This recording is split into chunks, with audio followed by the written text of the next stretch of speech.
happening, everybody?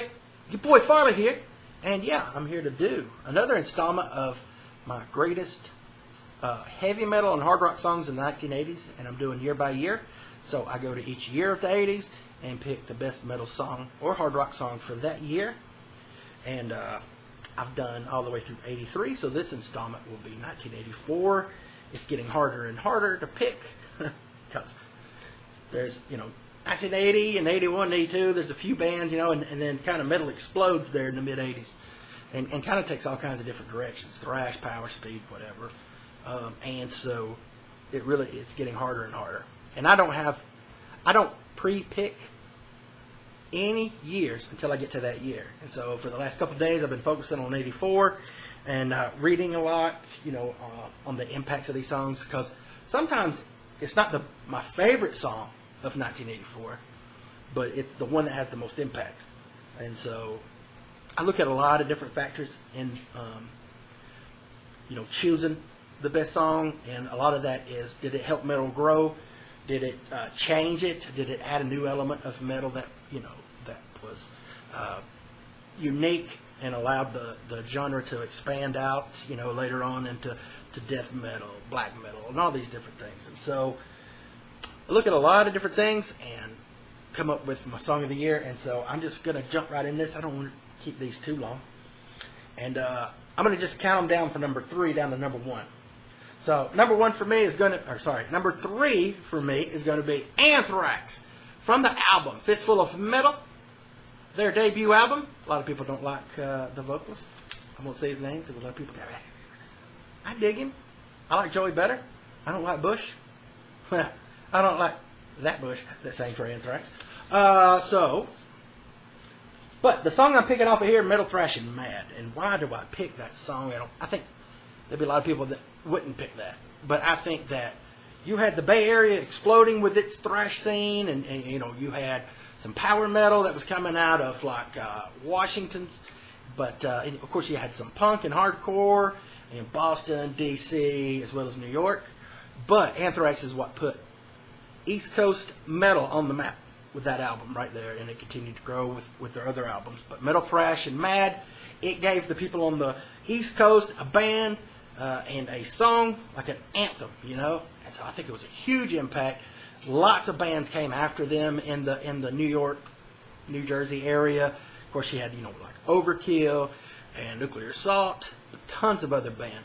And I think one of the cool things about the East Coast scene that differed from the Bay Area was a more of a hardcore / punkish sound in the thrash.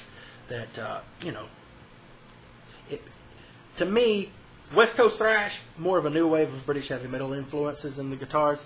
But with East Coast, some of them had that, but it's like they had like a harder edge, like your the punk and the hardcore that was kind of growing at that time. And so number 3, Fistful of Metal, Anthrax. Number 2, you could pick. You could choose this band for about any year almost in the 80s that they released an album. But this is going to be the first time I put them at number 1, right? Yeah.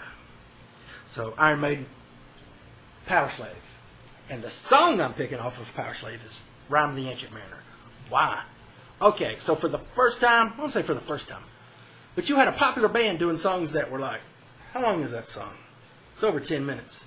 So you had Iron Maiden doing this long song, but it's like one of the most popular songs they would do live. I mean, people would go nuts. And the reason why is, number 1, it's a great song. 2, they took this poem by Samuel Taylor Coleridge and turned it into a song, and were able to capture the magic, the highs and the lows of the poem, because it's a religious tale.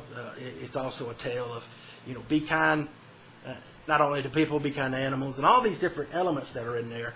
And so, and you put that in a song that goes over 10 minutes, and you're able to still hold people's attention. And then you have that awesome breakdown in the middle, where it's all quiet, and oh man, it's so good live to hear this song. And you got the sounds of the boat creaking, and the crew's dead. Iron Maiden took a poem that was already great, set it to music, and made it that much greater. And so Iron Maiden, Rhyme of the Ancient Mariner, number 2. Great song, great guitar work, bass work. Steve Harris kills it. Of course, the drumming, the vocals, everything combines to make that song just incredible. And yeah, they didn't write the lyrics. They interpreted the lyrics from a poem, but they breathed new life into that. And that was already just a fantastic poem. I don't know how many people got turned on to Cold Reach because of Iron Maiden. So, and bands started doing longer songs. But back then, you know, what was kind of different about that is you could get hard rock and some heavy metal played on the radios, especially, you know, like in the New York area, the bigger areas, and California, you know, radio stations. But they're not going to play a song over 10 minutes typically. So you got a popular band, great sound, and doing a song that long, it's great. They do not cheat you, Iron Maiden. Live, they don't cheat you. Every album in the 80s is, you know, every album in the 80s, just great. 90s, some hits and misses.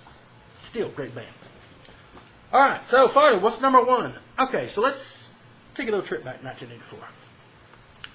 And it was still in that phase where everybody wanted to be loud and aggressive, right? And so you got Metallica comes out in 1983 with Kill 'Em All. Very, very aggressive album. The chugging guitars, the heavy distortion, blazing fast solos. And then they come out with, and everybody's thinking like, oh, that next album's going to be heavy. Ride the Lightning. Now, it's a heavy album, but it's not as fast as Kill 'Em All. But what it does is it starts giving you songs with song structures, better lyrics, more, I won't say adult, but lyrics that would appeal to more people. And so they expanded metal for people. But the song that I would pick, and you could pick the first 5 songs off here and probably pick. And then you got Creeping Death and Call of Cthulhu. But I'm going with Fade to Black. Why Fade to Black? Number one, it's a great song. Sad as shit, but great. I don't know how many kids were back in the 80s listening to that song, like going through stuff and listened to that, and like they felt like somebody else feels the way, you know, I felt or feel. And to have a band do that and make you feel, let you know that they have felt where you've been. Because a lot of, at that time, you got to imagine a lot of heavy metal heads, especially where I live in the small country towns. If you listen to metal, man, you're a Satan worshiper. That's how the whole town looked at you. And so you were ostracized for what you listened to. Of course, I got banned from going on field trips, and because I wouldn't change my shirts. They'd say, hey, if you go home, change shirts, we'll allow you to go on the field trips and stuff. I said, no. So they'd make me stay at school and do, like, work all day, take tests and stuff out of books. Anyway, and so it was cool to have bands that you could identify with and feel like, you know, what he's singing about is exactly how I felt before. And so just an amazing, amazing song. Also, nobody else was doing that at that time. So here you've got Metallica, Kill 'Em All, then to this, especially when you lead in like the first 3 songs, and then you hear that. First time I heard it, I was like, what is this? And I was instantly like, oh my God, this is so awesome. To have an acoustic song in the middle of this thrash album with great lyrics and music and everything. And it was a great experience, man. I still remember the first time I listened to this album because it was the 3rd album I bought. Justice for All was my first, Master of Puppets, and then this. And instantly, like, I've always thought it's a better album than Master of Puppets. That's just me.